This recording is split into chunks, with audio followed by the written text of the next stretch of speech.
ஒரு காலத்தில் நாம் செயல்பட்டோம், தௌஹீதான் வளர்ந்து விட்டதே, இனிமேல் நாம் எந்த வேலையும் செய்ய வேண்டியதில்லை என்று நினைத்தீர்கள் என்று சொன்னால், சமூக பணி, சமூக அக்கறை, சமுதாய நலன். டூ வீலரை எடுத்துட்டு போறான், எடுத்துட்டு போகும்போது அதனுடைய ஸ்டாண்ட் அப்படி தொங்கிக்கிட்டு இருக்குது, பார்த்துட்டு உங்களுடைய ஸ்டாண்டு கீழே தட்டிக்கிட்டு நிக்குது, உங்களோட உயிருக்கு ஆபத்து என்று சாதி மதம் பார்க்காமல் எல்லோருமே எச்சரிக்கை செய்கின்றான். ஆனால் ஒருத்தன் நரகத்திற்கு போறதுக்கு நிக்கிறான், அதை எச்சரிக்கை செய்ய வேண்டாமா? அந்த பொறுப்பு ஏதோ ஒரு காலத்தில் இருந்தது, இன்னொரு காலத்தில் இல்லை, அந்த பணியில் ஈடுபடக்கூடாது என்று நினைக்கின்றீர்களா? அப்படி நினைத்தோம் என்று சொன்னால் அது மாபெரும் தவறு. நாட்டினுடைய சூழ்நிலை இன்றைக்கு இந்தியாவுக்குள்ள ஒரே பாதுகாப்பு என்ன தெரியுமா? எல்லா விஷயத்திலையும் அவன் மோதி கொண்டிருக்கின்றான். முஸ்லிம்களுடைய கடையை தாக்கின்றான். ஆனால் இன்றைக்கு முஸ்லிம்கள் எல்லாம் கைது செய்யப்பட்டு சகட்டுமேனிக்கு சிறையில் அடிக்கப்படுகின்றார்கள். நாட்டில் நீ முஸ்லிம் என்று சொன்னால் உனக்கு குடியுரிமை இல்லை என்று சொல்லிக் கொண்டிருக்கின்றான். இந்த நாட்டில் நம்மை காப்பதற்கு ஒரே ஒரு ஆயுதம் இருக்கின்றது என்று சொன்னால், நம்முடைய மறுமையை காப்பதற்கு ஒரு ஆயுதம் இருக்கின்றது என்று சொன்னால் அது ஏகத்துவம் தான். அந்த ஏகத்துவத்தில் நாம் உறுதியாக இருக்கின்ற வரை, ஒரு மூசா அலைஹிஸ்ஸலாம் அவர்களை, அவருடைய சமுதாயத்தை எப்படி கடல் பிளந்து வழிவிட்டு காத்ததோ, அதே போன்று இந்தியாவில் இஸ்லாமிய சமூகத்தை, ஒட்டுமொத்தமாக இந்த உம்மத்தை அழிக்க முடியாத அளவிற்கு ஒரு காவல் அரண் வேண்டும் என்று சொன்னால் அது ஏகத்துவம் தான். அந்த ஏகத்துவத்தை நாம் இறுதி மூச்சு வரை கடைபிடிப்போம். அஸ்ஸலாமு அலைக்கும் வரஹ்மத்துல்லாஹி வபரகாத்துஹு. எல்லாம் அல்ல அல்லாஹுவின் நல்லடியார்களே, இந்த நேரத்தில் எனக்கு தரப்பட்டிருக்கக்கூடிய தலைப்பு ஏகத்துவம் கடந்து வந்த பாதை. ஏகத்துவம் கடந்து வந்த பாதை என்று சொல்லும்போது அது ஒரு கொள்கை, அதை உருவக வடிவிலே நாம் பார்க்க முடியாது. அதனால் அதனுடைய நோக்கம் என்னவென்றால், அந்த கொள்கையை ஏற்றுக்கொண்ட மக்கள் எவ்வளவு பெரிய சிரமத்திற்கு உள்ளாகி இருக்கின்றார்கள் என்பதை எடுத்து சொல்வதுதான். இந்த கொள்கையை ஏற்றுக்கொண்டவர்கள் முதல் இறை தூதர் ஆதம் அலைஹிஸ்ஸலாம் அவருடைய காலத்திலிருந்தே, நபி நூஹ் அலைஹிஸ்ஸலாம் அவர்கள் உட்பட கடைசி தூதர் முகமது நபி ஸல்லல்லாஹு அலைஹி வஸல்லம் அவர்கள் வரைக்கும் இந்த கொள்கையை ஏற்றுக்கொண்டவர்கள் தாங்கோனா சிரமத்திற்கு உள்ளாகாமல் கிடையாது. அதற்காக வேண்டி அவர்கள் உயிரை விலையாக கொடுத்திருக்கின்றார்கள். ஊரை விட்டு வெளியேறி சென்றிருக்கின்றார்கள். இப்படி பல்வேறு சோதனைகளை தங்களுடைய வாழ்க்கையிலே சந்தித்திருக்கின்றார்கள். அந்த விரிவான எல்லைக்குள் செல்லாமல் தமிழகத்திலே இந்த கொள்கை தோன்றி, இந்த கொள்கை உடையவர்கள் கடந்த காலத்திலேயே இருக்கின்றார்கள். ஆனால் இது வெளி உலகத்திற்கு வந்தது, வெளிச்சத்திற்கு வந்தது என்று சொன்னால் 80களிலிருந்து என்று சொல்லலாம். ஆலிம்களிலேயே கடந்த காலத்தில் இந்த கொள்கையில் இருந்திருக்கின்றார்கள், ஏகத்துவத்திலே. ஆனால் அவர்கள் பகிரங்கமாக மக்களிடத்தில் சொல்லவில்லை, சொன்ன ஆலிம்களும் இருக்கின்றார்கள். அப்படிப்பட்டவர்களை எடுத்துக்கொண்டால் அவர்களில் ஒருவர் தான் அப்துர் ரஹ்மான் ஹசரத் அவர்கள். அவர்கள் சொந்த ஊர் தென்காசி. அவர்கள் அன்வாருல் குர்ஆன் என்ற பெயரிலே குர்ஆனுக்கு விரிவுரையும் எழுதியிருக்கின்றார்கள். அவர்களிடத்தில் ஒரு கட்டத்தில் பேசி கொண்டிருக்கின்ற போது, ஏகத்துவத்தை பற்றி சொல்கின்ற அந்த வேளையிலே, நாங்களெல்லாம் வயதானவர்கள், தளர்ந்து போய்விட்டோம், நீங்களெல்லாம் இளைஞர்கள், இந்த கொள்கையை மக்களிடத்தில் கொண்டு செல்லுங்கள் என்று சொன்னார்கள். அடுத்து தமிழகத்தை பொறுத்தவரையில் எங்கு பார்த்தாலும் எந்த ஒரு இடத்திலேயும் எந்த ஒரு நிகழ்ச்சியிலேயும் யானபி பைத்து என்ற ஒரு பைத்து ஓதப்படாமல் இருப்பது கிடையாது. அந்த பைத்து மக்களிடத்தில் குர்ஆனுக்கு நிகராக, இன்னும் சொல்லப்போனால் குர்ஆனுக்கு மேலாக வைக்கப்பட்டிருக்கக்கூடிய ஒரு பைத்து. அதில் ரசூல் ஸல்லல்லாஹு அலைஹி வஸல்லம் அவர்கள் கடவுளாக ஆக்கப்பட்டிருக்கின்றார்கள். எந்த அளவிற்கு என்றால், என்னுடைய ஆசிரியர் ஒருவர் மேலப்பாளையத்திலே பாடம் நடத்துகின்ற போது ஒரு சம்பவத்தை சொல்கின்றார்.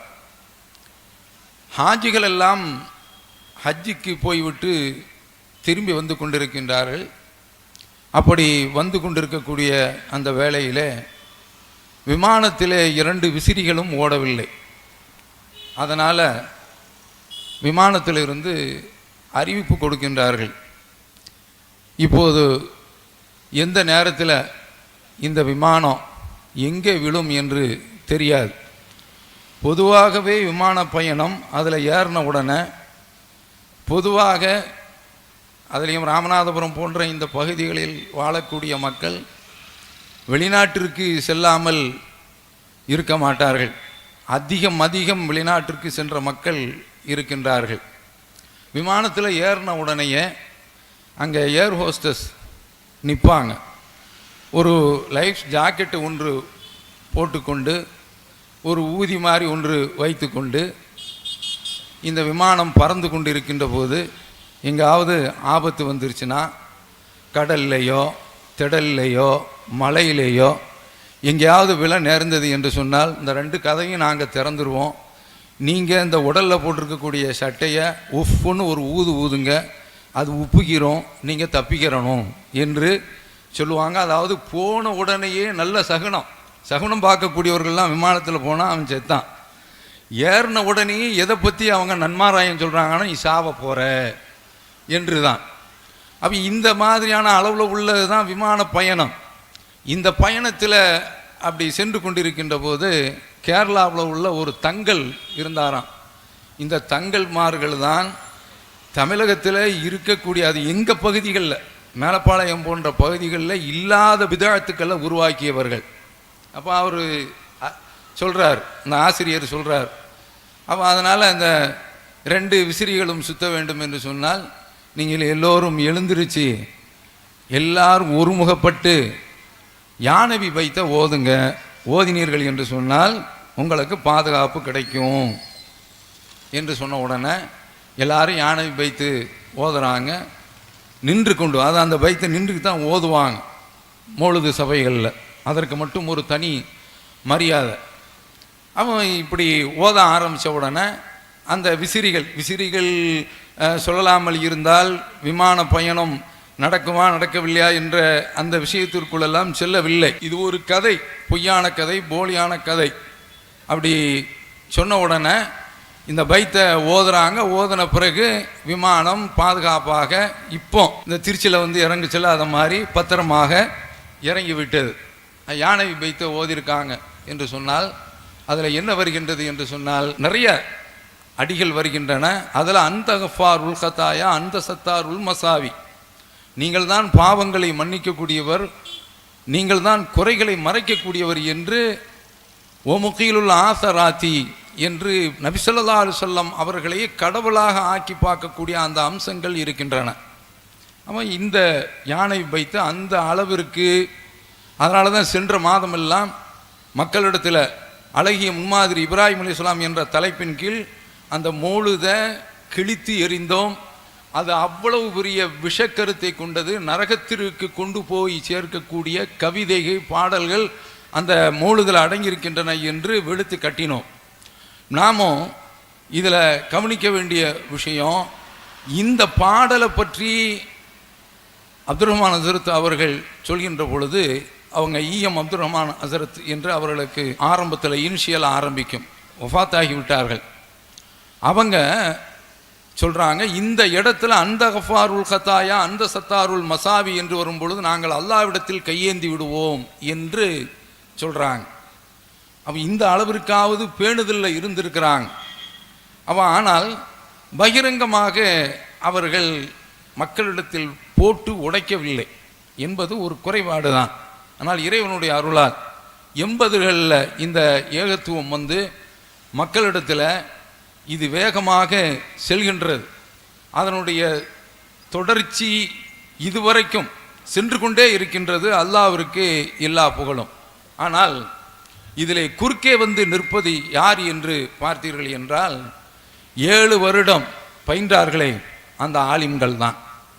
அவர்களை பற்றி அல்லாஹ் தாலா குர்ஆனில் என்ன சொல்கின்றான் என்றால், இன்னமா யக்ஷல்லாஹு மின் இபாதிகள் உலமா, அல்லாஹுவை அஞ்சக்கூடியவர்கள் எல்லாம் அவனுடைய அடியார்கள்ல அஞ்சக்கூடியவர்கள் ஆலிம்கள் தான் என்று சொல்கின்றான்.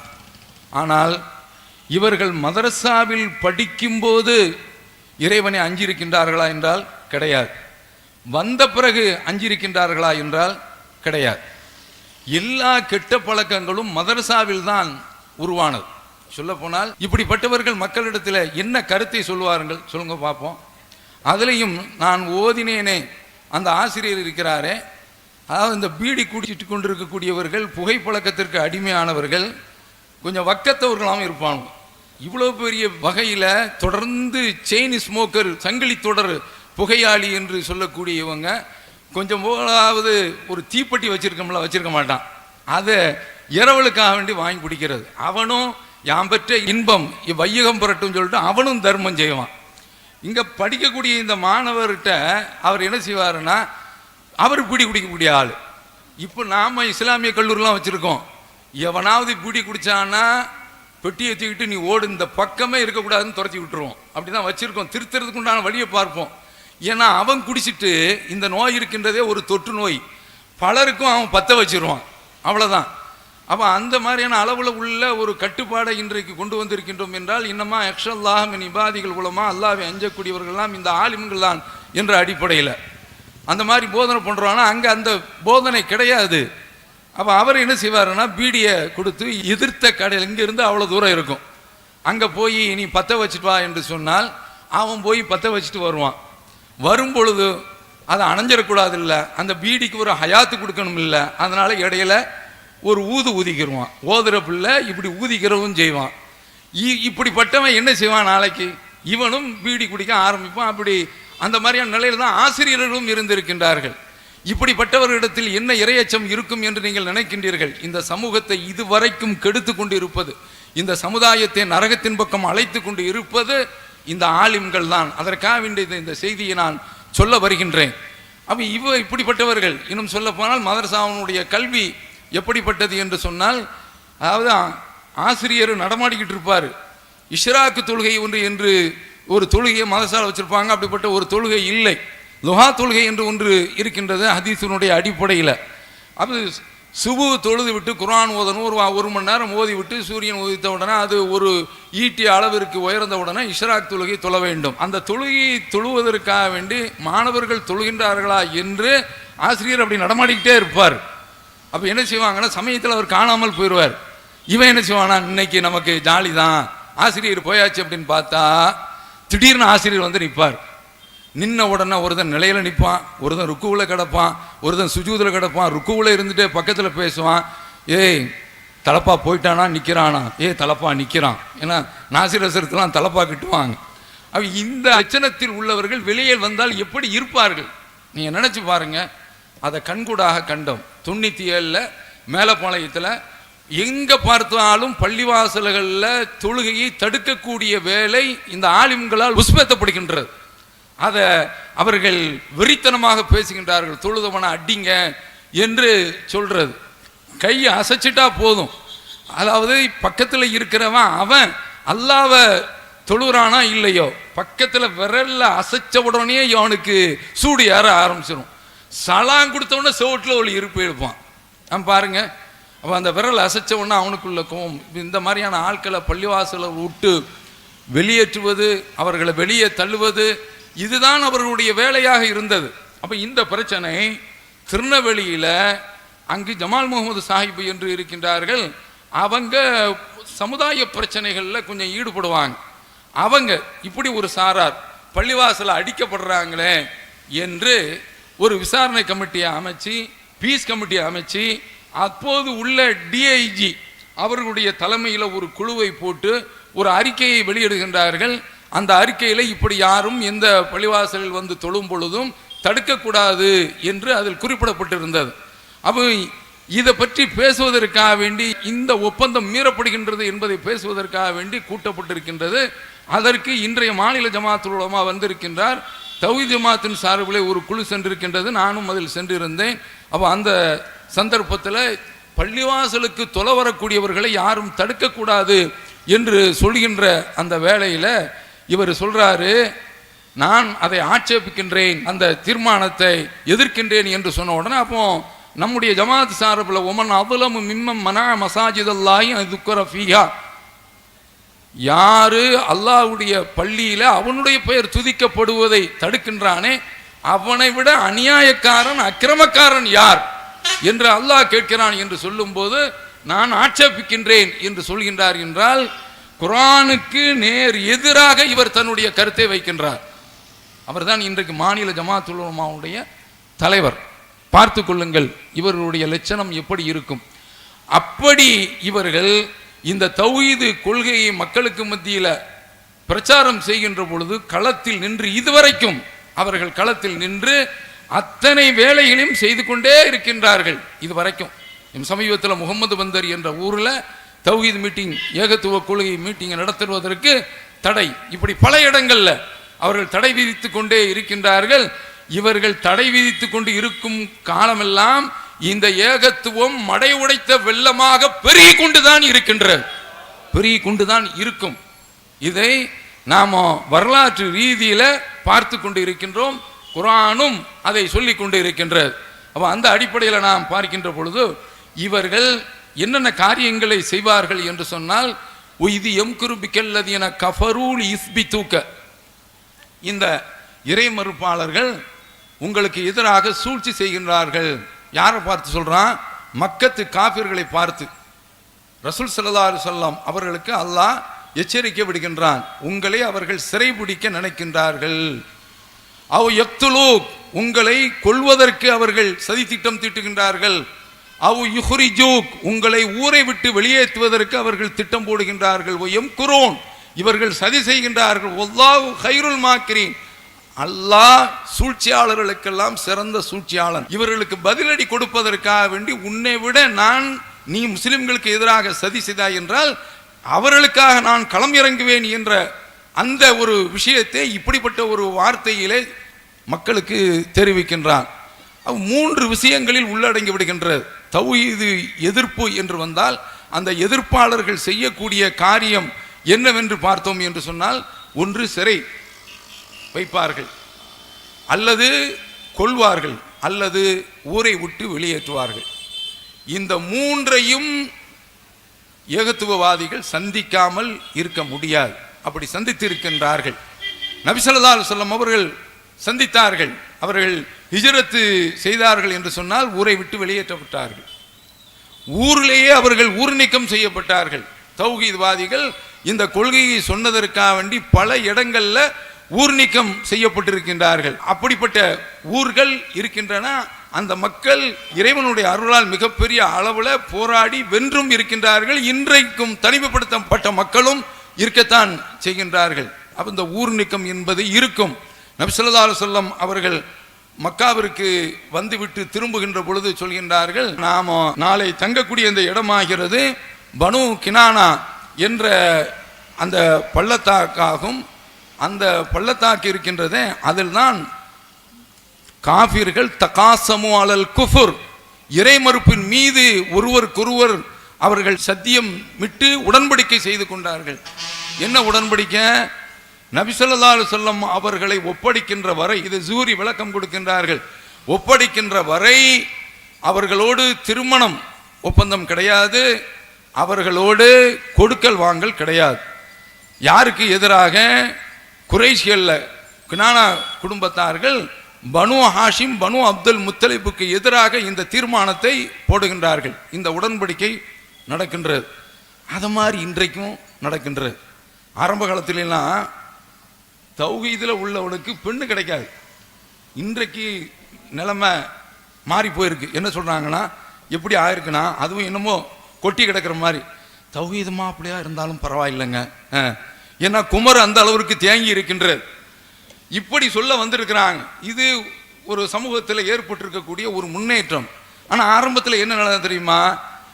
இவர் இந்த மாப்பிள்ளைக்கு பொண்ணு கொடுக்கலாமா அப்படின்னு சொல்லி கேட்டா, அவர் எப்படிங்க, நல்ல ஆளுதாங்க, ஆனா என்ன சொல்றிய, இது பீடி புகை பழக்கம் அதெல்லாம் ஒன்றும் கிடையாதுங்க, வேற என்ன ஏதாவது பொம்பளை சட்டை ஏதாவது இருக்குமா, அதெல்லாம் ஏதாவது தண்ணின்னு அடிப்பாரா, அதெல்லாம் ஒன்றும் கிடையாது, நஜாத்து.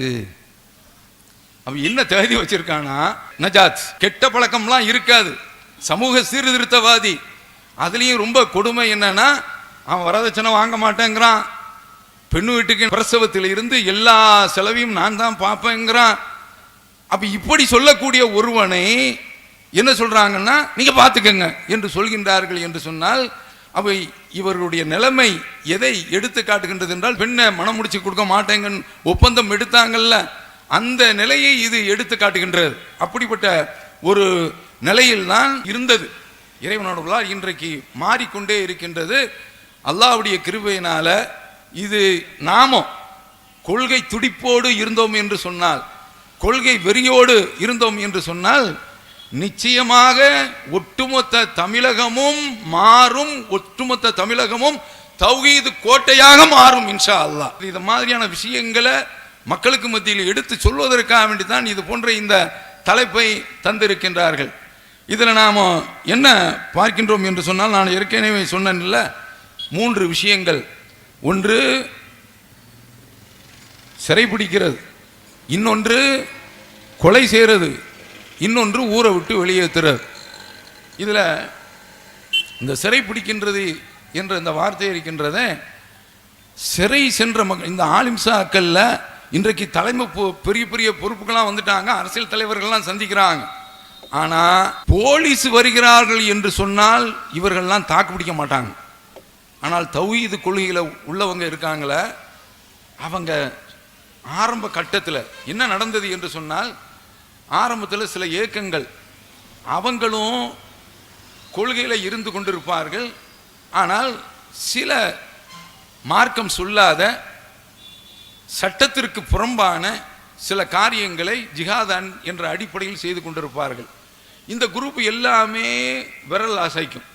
இந்த குரூப் எல்லாமே நெஞ்சுக்கு மேலே கை கட்டுவார்கள். போலீஸ் ஸ்டேஷனில் கூப்பிட்டு போன உடனே அவன் என்ன செய்யறது திரும்பில்ல, எந்த இன்ஸ்பெக்டராக இருந்தாலும் சரிதான், தக்பீர் கட்டுறா அப்படின்ன உடனே அவன் அல்லாஹ் அக்பர் அப்படின்னு கட்டுவான். அது அத்தகையாத்து வரைக்கும் தொலை விடுவான், விரல் அசைப்பான், நீ அந்த பக்கம் போய் நில்லு. இப்படி ஒரு நிலை இருந்துச்சுங்க. இந்த மாதிரியான ஒரு நிலை இருந்துச்சு. அதாவது தௌஹீத்வாதி என்று சொன்னால் இவன்தான் இந்த கொலைக்கு காரணம் என்ற அளவில் ஒரு தவறான நம்பிக்கை இருந்தது. அந்த சோதனையிலும் இந்த மக்கள் நின்றார்கள். இறைவனுடைய அருளால் பின்னால் அடையாளம் காட்டப்பட்டு விட்டது. அப்போ அந்த அளவிற்கு இந்த கொள்கையில் உள்ளவர்கள் சோதனைக்கு உள்ளாக்கப்பட்டார்கள்.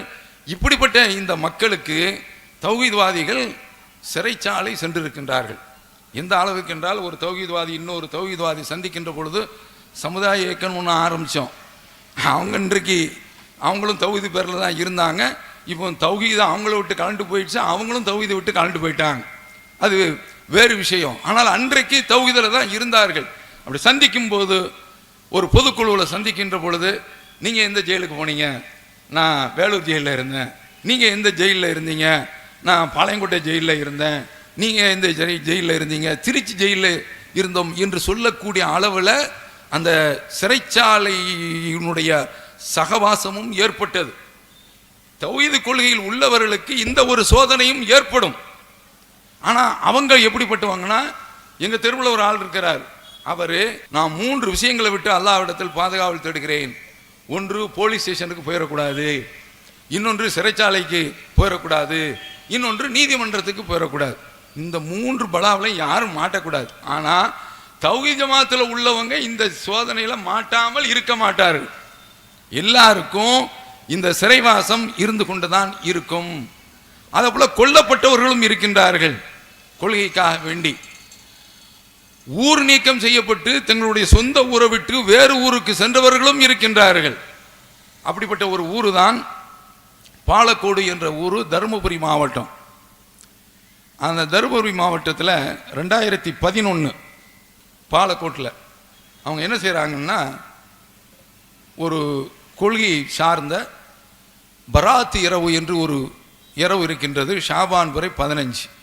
நாங்கள்லாம் மதரசாக்களில் ஓதக்கூடிய காலத்தில் நாங்கள்லாம் கால் ஷீட்டு கொடுத்து முடியாது. எல்லாம் இந்த இஷாவுக்குள்ள அந்த 3 யாசினை ஓதிட்டு வரணும். அந்த 3 யாசினி எதுக்கு? ஒன்று ரிசுக்கு விஸ்தீரணும், இன்னொன்று இறந்தவர்களுக்கு, இன்னொருவர்களுக்கு ஆயுள் நீட்டம்.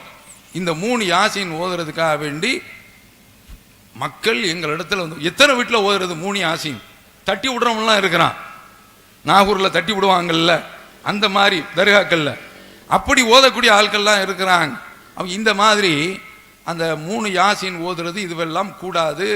பராத் இரவு என்று ஒன்று நபி ஸல்லல்லாஹு அலைஹி வஸல்லம் அவர்கள் நமக்கு கற்றுத்தரவில்லை. அது சம்பந்தமாக வரக்கூடிய விஷயங்கள் எல்லாம் பலவீனமான விஷயங்கள் என்று அவங்க ஒரு துண்டு பிரசுரத்தை வெளியிட்டு மக்களிடத்தில் பரப்புகிறாங்க.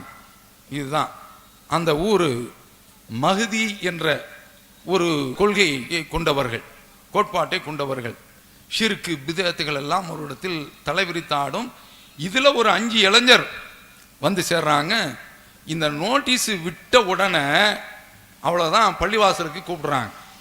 பள்ளிவாசலுக்கு கூப்பிடுறாங்க. அதாவது இந்த சம்பவத்தை நாங்கள் கேள்விப்பட்டுட்டு இவ்வளோ பெரிய சோதனைகளை சந்தித்து இருக்கின்றார்களே என்று ரொம்ப மனசு சங்கடப்படுகின்றது. அவ்வளோ பெரிய சோதனையை, தியாகத்தை அவர்கள் சந்தித்து இருக்கின்றார்கள். அவன் அந்த 5 பேரை கூப்பிடுறாங்க. அதில் ஒரு ஆள் அனுப்புகிறாங்க. பள்ளிவாசலை வச்சே நல்ல நைய புடைக்கிறாங்க. அடியை வாங்கிட்டு அவரிடத்துல ஒரு மிரட்டல் தோணியில் ஒப்பந்தம் மாதிரி எடுக்கிறாங்க. ஏதோ சொல்லிவிட்டு அவர்கள் அங்கிருந்து வந்து விடுகின்றார்கள். அப்படி வந்த பிறகு அதில் அவங்க முக்கியமாக சொன்னது என்ன தெரியுமா? எங்களுடைய முன்னோர்கள் வழியை தான் நாங்கள் பின்பற்றுவோம். இப்ராஹிம் இஸ்லாம் மக்களிடத்தில் சொல்லும்போது பல் வஜதனா அலைய ஆபானா கதாலிக்க எஃபாலும், எப்பா ஹல் எஸ்மவுனுக்கும் இது ததுவோன் அவ் என்பவுனுக்கும் அவ் எவ்வொருவோன், இந்த சிலைகளை வணங்குறீங்களப்பா, இந்த சிலைகள் உங்களுக்கு பதில் சொல்கின்றனவா அல்லது உங்களுக்கு நன்மை செய்கின்றனவா அல்லது ஏதாவது ஒரு தீங்காவது செய்யுதாப்பா என்று கேட்கின்றார்கள். அதற்கு தான் அந்த மக்கள் சொல்கின்றார்கள், காலு பல் வஜதனா ஆபானா கதாலிக்க எஃபாலும், எங்களுடைய பெற்றோர்கள் முன்னோர்கள் அந்த கருத்தில் இருந்தாங்க, நாங்களும் அவ்வாறு செய்கின்றோம் என்று சொல்கின்றார்களே. இது அறியாமைத்தனத்தினுடைய முதல் ஆதாரம். அப்ப இந்த வாதத்தை தான் அவர்கள் அந்த மக்களிடத்தில் வைத்து சொல்கின்றார்கள். இந்த சந்தர்ப்பத்தில் அந்த சகோதரர்கள் தங்களுக்குள்ள எல்லாம் இளைஞர்கள் தான், சில இளைஞர்கள் சேர்றாங்க, விலகிக் கொள்கின்றார்கள். அப்படி அவர்கள் ஒன்று சேர்ந்து பேசும்போது நாம் என்ன செய்வது, தலைமைக்கு போய் இதற்கு ஒரு ஆலோசனை கேட்போம். நடந்தது 2011. நாம் ஒரு ஆலோசனை கேட்போம் என்று அவர்கள் பேசிக்கொள்ளக்கூடிய அந்த சந்தர்ப்பத்தில் தலைமைக்கு போகிறதுக்கு முந்தி நாம் ஒரு முடிவு எடுத்துக்கிறோம் என்று பேசுகின்றார்கள். அப்படி பேசுகின்ற அந்த கட்டத்தில் அவர்கள் தங்களுக்குள்ளேயே ஒரு உடன்படிக்கை என்ற அடிப்படையில் என்ன செய்து கொள்கின்றார்கள் என்று சொன்னால், அதாவது சொல்கிறாங்களாம், இந்த ஊரில் நீங்கள் இருக்க முடியாது, வெளியில் போகணுங்கிற நிலை வந்துருச்சு, நாம் வெளியூருக்கு தான் போகணும். இந்த கொள்கையை சொல்லக்கூடியவர்கள் அப்படிப்பட்ட சோதனையை சந்திப்பார்கள். அல்லாஹ் குர்ஆனில் சொல்கின்றான் அல்லவா, அல்லதீன உஹ்ரிஜு மின் தியாரிஹிம் பிகைரில் ஹக் இல்லா யகூல் ரப்புனல்லாஹ், இந்த மக்கள் எல்லாம் இந்த ஊரை விட்டு வெளியேற்றப்பட்டார்கள் என்றால் அவர்கள் செய்த பாவம் இல்லா யகூல் ரப்புனல்லாஹ், எங்களுடைய ரப்பு அல்லாஹ் என்று சொன்னதுதான் பாவம். அதனால தான் இந்த மக்கள் அநியாயமாக அவர்களை தண்டிக்கின்றார்கள். ஏகத்துவத்தை சொன்னதற்காக வேண்டி அவர்கள் தண்டிக்கப்படுகின்றார்கள். அப்போ அவங்க பேசுகிறாங்க, என்ன பேசுகிறாங்க தெரியுமா? இந்த ஊரை விட்டுலாம் நம்ம வெளியில் போக முடியாது, நாம இந்த ஊரில் தௌஹீதை சொல்றது அல்லது சாகிறது. என்ன மாதிரியான ஒரு வீர குணம் என்று பாருங்கள். இது மாதிரியான ஒரு இளைஞர்களை நாம் வரலாற்றில் சந்தித்திருக்கின்றோம் என்று சொன்னால், இது அவல் ஃபித்தியத்து இலல் கஹ்ஃப், இளைஞர் கூட்டம் குகையின் பக்கம் ஒதுங்கியது என்று சொல்கின்றானே அந்த கூட்டம். அவங்க என்ன சொன்னாங்க?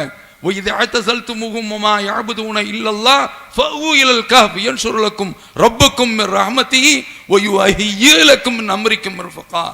இவர்கள் வணங்கக்கூடிய இந்த தெய்வங்களை விட்டும் இவர்களை விட்டும் நீங்கள் விலகி விட்டீர்கள் என்று சொன்னால், இந்த ஊரில் வாழ வேண்டாம், இணை வைப்பு இருக்கையில் நாம் உயிரோடு வாழ வேண்டாம், இந்த குகையில் தஞ்சம் புகுவோம் என்று நெஞ்சம் நிறைய சொன்னார்களே, தஞ்சம் அடைந்தார்களே குகையிலே, அந்த மக்களை அல்லாஹ் தஆலா தூக்கத்தின் மூலமாக காப்பாற்றினானே.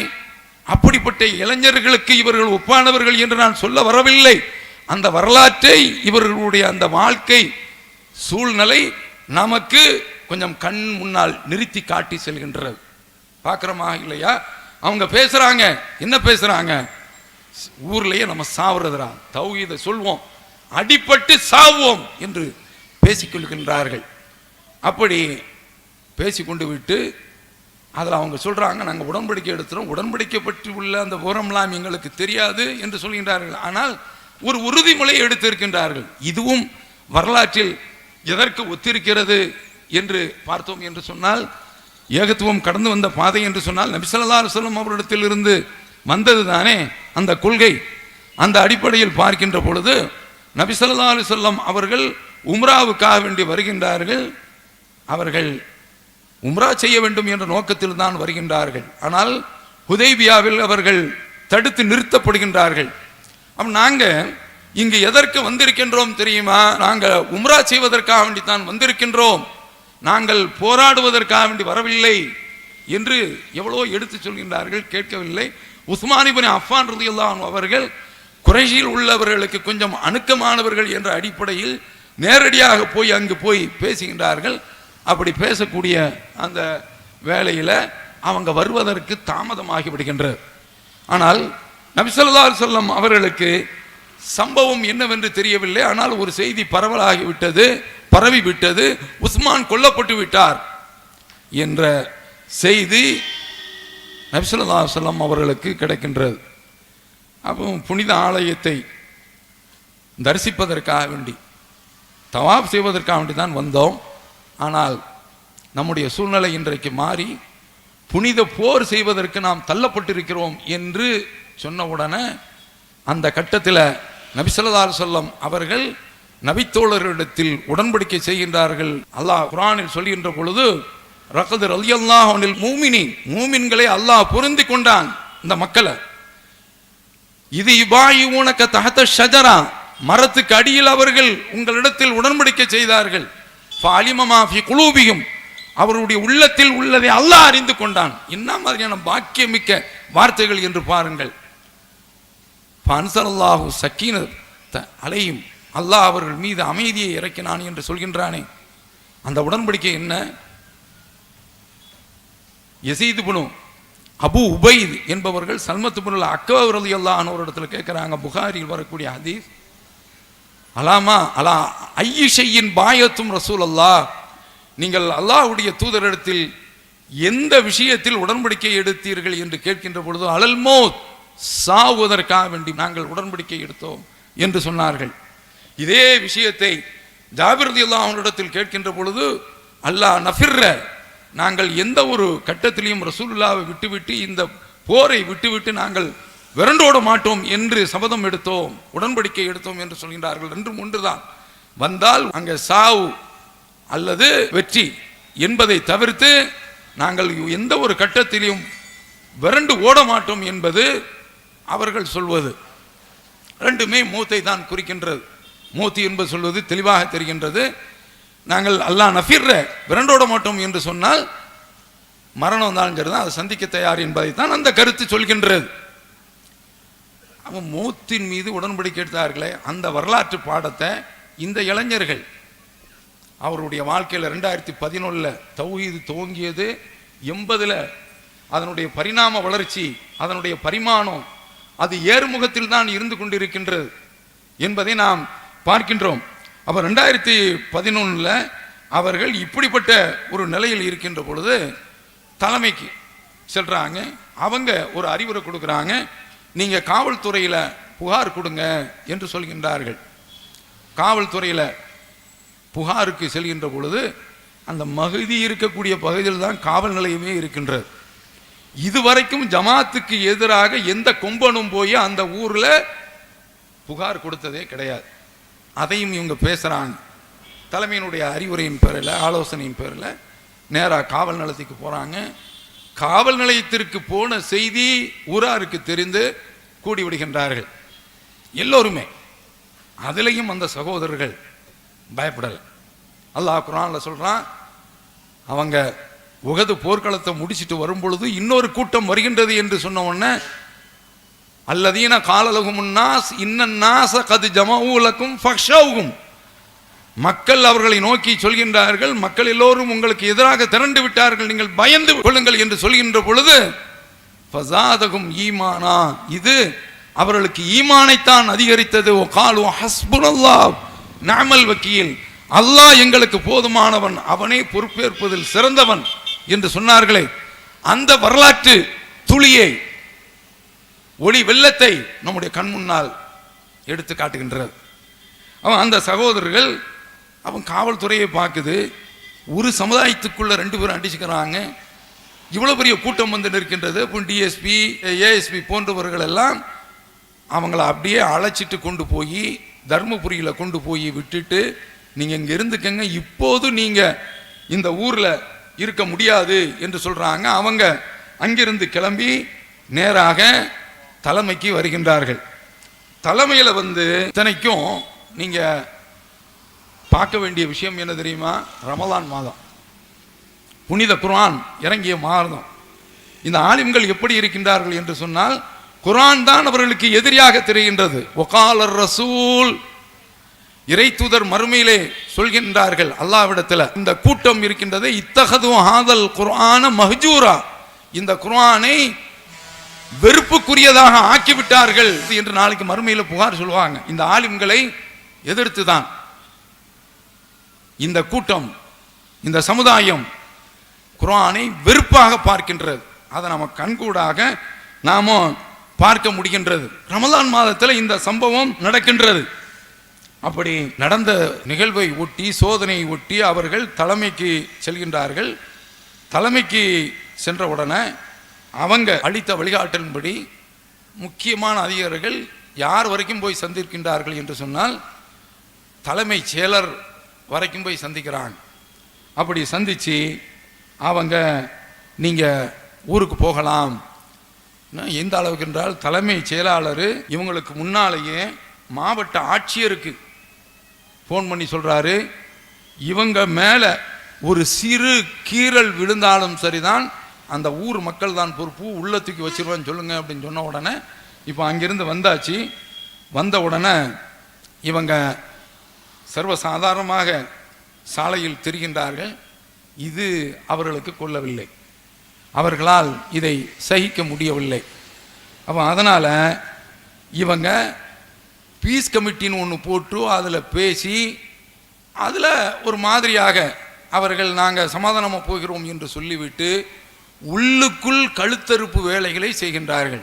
என்ன, கடை வச்சிருக்காங்களா, இவங்க கடையை விட்டு வெளியேற்றுருங்க. இதெல்லாம் பல ஊர்கள் நடந்திருக்கு. வாடகை வீட்டில் குடியிருக்கிறாங்களா, வெளியேற்றுங்க, வெளியேற்றப்படுறாங்க.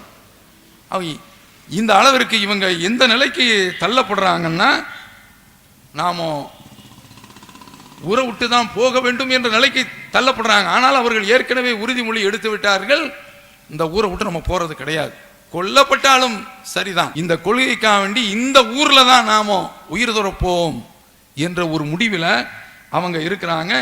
இதை தாங்கி கொண்டு இருக்கின்றார்கள்.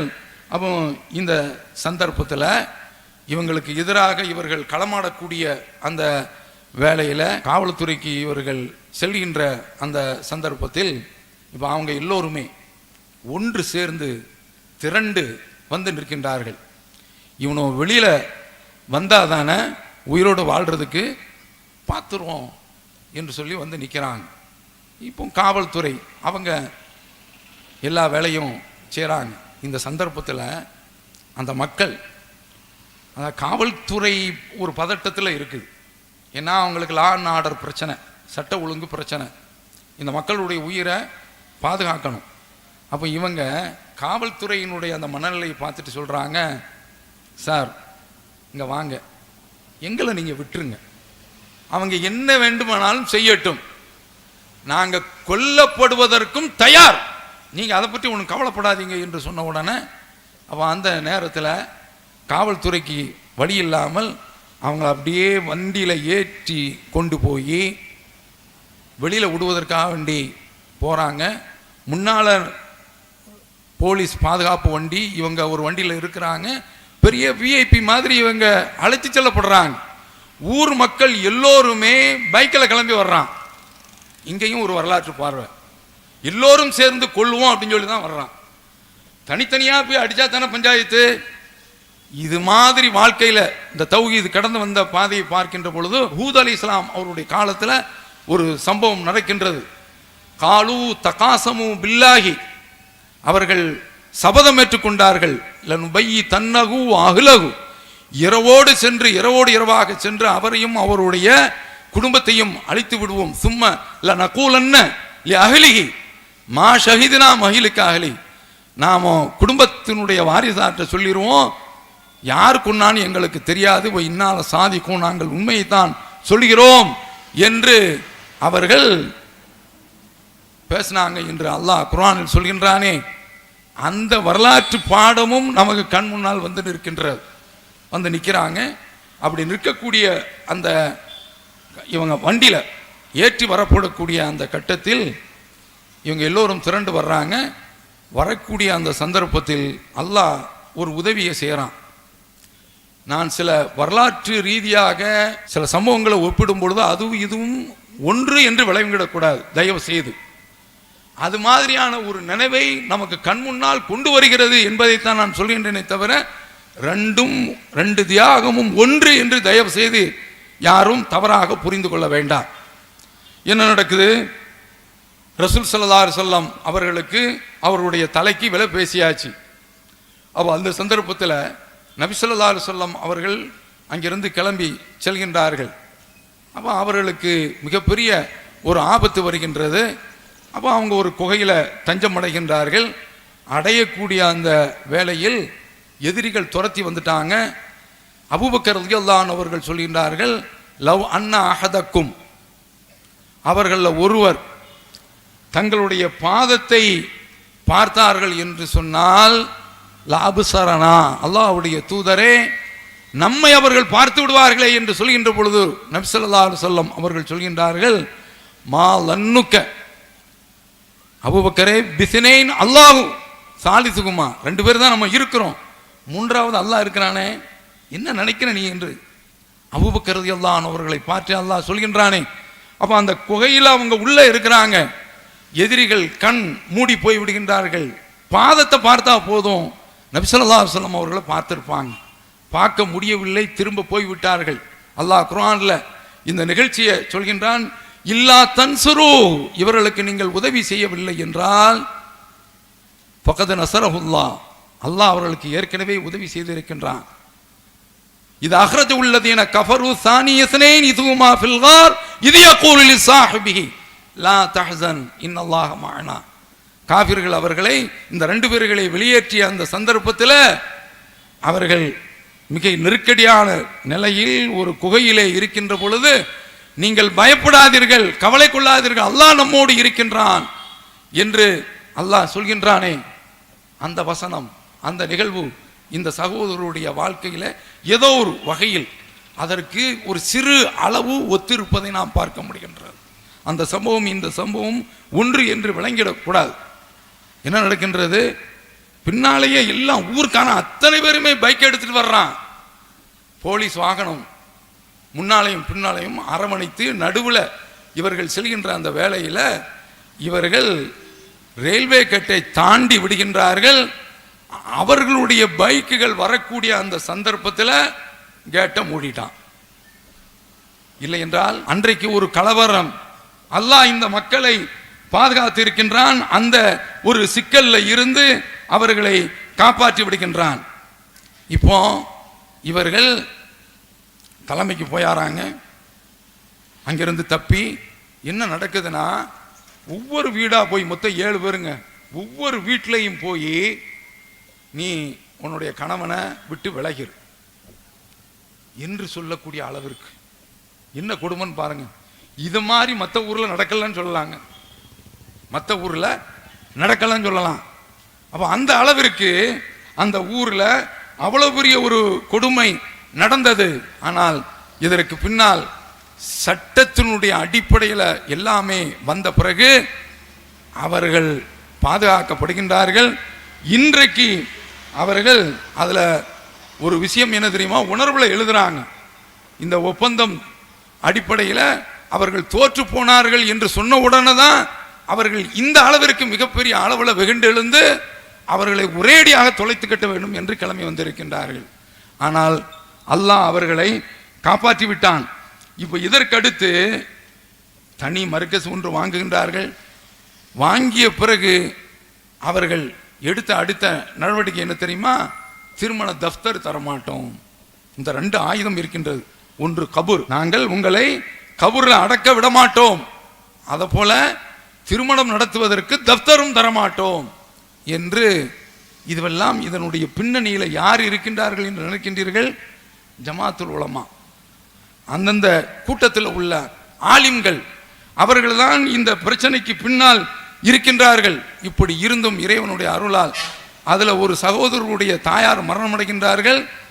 கபிரிஸ்தான் தரமாட்டேன்னு மறுக்கிறான். ஆனா அந்த சந்தர்ப்பத்தில் டாக்டர் அகமது கைது செய்யப்பட்டதனால காவல் அவர்களுக்கு, போலீஸ் ப்ரொடெக்ஷன் அவர்களுக்கு கிடைக்கவில்லை. இருப்பினும் அவர்கள் பக்கத்து ஊர்ல போய் அடக்கிட்டாங்க. ஆனால் இன்றைக்கு தனி கபிரிஸ்தானும் வாங்கி விட்டார்கள். அந்த ஊர்ல இன்றைக்கு கொள்கை வளர்ந்திருக்கின்றது என்று சொன்னால் நீங்கள் புரிந்து கொள்ள வேண்டும். இந்த கொள்கைக்காக வேண்டி தமிழகத்தில் வலம் வருகின்றார்களே முன்னணி தலைவர்கள், அவர்களை எல்லாம் விட இவர்கள் செய்த தியாகம் மாபெரும் ஒரு தியாகம், சாதாரணமான ஒரு தியாகம் கிடையாது. தௌஹீதினுடைய அந்த கொள்கையை தமிழகத்தில் மக்களுடைய உள்ளத்தில் இடம் பதிக்க செய்வதற்காக வேண்டி, மக்களுடைய உள்ளத்தில் தௌஹீது தடம்பதிய செய்வதற்காக வேண்டி தங்களையே இழப்பதற்கு அவர்கள் தயாராக இருந்தார்கள் என்று சொன்னால் சாதாரணமான ஒரு விஷயம் கிடையாது. அப்படி இந்த கொள்கைக்காக வேண்டி அவர்கள் தங்களை அழிப்பதற்காக வேண்டி தயாராக இருந்திருக்கின்றார்கள் என்பதை இந்த சம்பவத்தின் மூலம் நாம் தெரிந்து கொள்கின்றோம். இதுல இன்னொரு விஷயத்தையும் புரிந்து கொள்ள வேண்டும். ஒரு சம்பவத்தை, இதே நபி ஸல்லல்லாஹு அலைஹி வஸல்லம் அவர்கள் புறப்பட்டு செல்றாங்கல்ல, அந்த வரலாறு நிகழ்வு, ஊரை விட்டு வெளியேற்றப்படுறாங்க. அப்ப அத மாதிரி ஊரை விட்டு வெளியே சென்ற மக்களும் இருக்கின்றார்கள். அதுல ஒரு செய்தியை சொல்லி நான் நிறைவு செய்கின்றேன். இப்போது இந்த ஊர் சம்பவத்தை எடுத்துக்கொண்டால் இதுல நாம பார்க்கக்கூடிய விஷயம் என்ன தெரியுமா? நபி ஸல்லல்லாஹு அலைஹி வஸல்லம் அவருடைய வரலாற்றில் அவங்க அப்படி சென்று கொண்டிருக்கின்ற பொழுது சுராகா இப்னு மாலிக் என்பவர் துரத்திட்டு வர்றாங்க. எதற்காக வேண்டி துரத்திட்டு வர்றாங்க? நபி ஸல்லல்லாஹு அலைஹி வஸல்லம் அவர்களுக்கு தலைக்கு விலை பேசியாச்சு. பிணமாக கொண்டு வந்தாலும் சரிதான், அல்லது உயிரோடு கொண்டு வந்தாலும் சரிதான், உங்களுக்கு பரிசு கிடைக்கும் என்று குறைஷி நாடாளுமன்றம் அறிவித்து விட்டது. அதை செயல்படுத்துறதுக்கான இடையில ஒருவர் குறுக்கிட்டு சொல்றாரு, நான் 2 பேரை பார்த்தம்பா, முகமது மாதிரி தான் தெரியுது என்று சொல்கின்ற பொழுது சுராகா சொல்கிறார், அதெல்லாம் கிடையாது, வேற ஆளுப்பா அப்படின்னு சொல்லிட்டு தான் வர்றார். ஆனால் நபி ஸல்லல்லாஹு அலைஹி வஸல்லம் அவர்களை நெருங்கின்ற பொழுது அபூபக்கர் ரலியல்லாஹு அன்ஹு அவர்கள் பதறாங்க, சிதறாங்க. அல்லாஹ்வுடைய தூதரை ரசூலுல்லாஹ் திரும்பி பார்க்குறாங்க, இவர் அருகில் நெருங்கி கொண்டிருக்கின்றார். அப்ப நபி ஸல்லல்லாஹு அலைஹி வஸல்லம் அவர்கள் இறைவனிடத்தில் துஆ செய்கிறாங்க. உடனே அவர்களுடைய குதிரையினுடைய கால்கள் பூமியில் உள்வாங்கிக் கொள்கின்றன, நகர முடியவில்லை. உடனே அவர் நபி ஸல்லல்லாஹு அலைஹி வஸல்லம் அவர்களை அழைத்து, அல்லாஹ்வுடைய தூதரே என்ன சொல்றீங்க, எனக்கு நீங்க முர்னி, எனக்கு கட்டளையிடுங்கள், என்ன கட்டளையிடுகின்றீர்களோ அதை நான் செவியேற்று செயல்பட தயாராக இருக்கிறேன் என்று சொன்ன உடனே ரசூலுல்லாஹ் சொல்றாங்க, நீ செய்ய வேண்டிய வேலை என்ன தெரியுமா? யார் யார் இனிமேல் பின்னால என்ன தொடர்ந்து வந்தா வர விடாத, அதை நீ செய்துட்டா போதும் அப்படிங்கிறாங்க. இதுல புகாரில அருமையான வார்த்தை வருகின்றது, கான அவ்வளன் நஹாரி ஜாஹிதன் அலா நபியில்லாஹி ஸல்லல்லாஹு அலைஹி வஸல்லம், முற்பகல்ல ரசூலுல்லாவை காட்டி கொடுக்கக்கூடிய வேளையில இவர் குதிரையை ஓட்டி வந்து கொண்டிருந்தார். ஆனால் பிற்பகலிலே கான ஆகிரன் நஹாரி மஸ்லஹத்தன் லஹு, நபி ஸல்லல்லாஹு அலைஹி வஸல்லம் அவர்களை முற்பகல்ல தாக்கும் ஆயுதமாக வந்தார், பிற்பகல்ல சூரியன் மறையக்கூடிய அந்த கட்டத்தில் காக்கும் ஆயுதமாக மாறிவிட்டார். யாருடைய வேலை? இப்போது இந்த மஹதி விஷயத்திற்கு வருவோம். இன்றைக்கு அந்த மக்கள் அந்த கூட்டத்தில் இருந்து, இவங்க சுன்னத்து வல் ஜமாத்துங்கிற மொத்தத்தில் சுன்னத்து வல் ஜமாத் தான். இன்னொன்னும் புரிஞ்சுக்கணும், சுன்னத்து வல் ஜமாத்துனா பிதாத் ஜமாத் தான், இன்னும் சொல்ல போனா ஷியா ஜமாத் தான். சுன்னத்து வல் ஜமாத்துங்க ஊர்ல சொல்றாங்களே, உண்மையான சுன்னத்து வல் ஜமாத்து நாம தான். ஹதீஸ் அடிப்படையில் நடக்கிறோம், குர்ஆன் அடிப்படையில் நடக்கிறோம். இப்போ இது பெயர் தாங்கி சுன்னத்து வல் ஜமாத்து அந்த வகையிலும் கிடையாது, இவங்க மஹதி என்ற ஒரு கூட்டத்தாரை சார்ந்தவர்கள். ஆனால் இன்றைக்கு அந்த மஹதி மக்கள் அதிகமான அளவில் தௌஹீதில் வந்து நுழைந்திருக்கின்றார்கள். இன்றைக்கு கொள்கைவாதிகளோடு அவர்களும் அரவணைப்போடு ஆதரவோடு அன்போடு இருந்து கொண்டிருக்கின்றார்கள் என்பதுதான் நாம் காணக்கூடிய மிக முக்கியமான விஷயம்.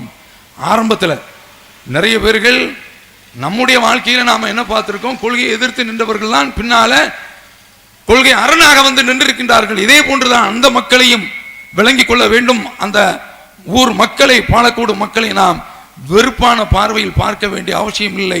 சத்தியம் தெரியாது இருக்கின்ற பொழுது எதிர்த்தார்கள். இது உண்மைதான் என்று தெரிந்து உள்ளே வந்தும் இருக்கின்றார்கள். வெளியே வராவிட்டாலும் கொள்கை சகோதரர்களோடு அரவணைப்போடு அன்போடு ஆதரவோடு சென்று கொண்டிருக்கின்றார்கள் என்பதை நாம் புரிந்து கொள்ள வேண்டும். இது ஒரு செய்தி. அடுத்து இவர்கள் எடுத்திருக்கக்கூடிய ஆயுதம் என்ன? நான் என்ன சொன்னேன்? கபரு, திருமண தஃப்தர், இதுதான் இவர்கள் எடுத்திருக்கக்கூடிய ஆயுதம். ஊரை விட்டு நீக்கி வைக்கிறார்.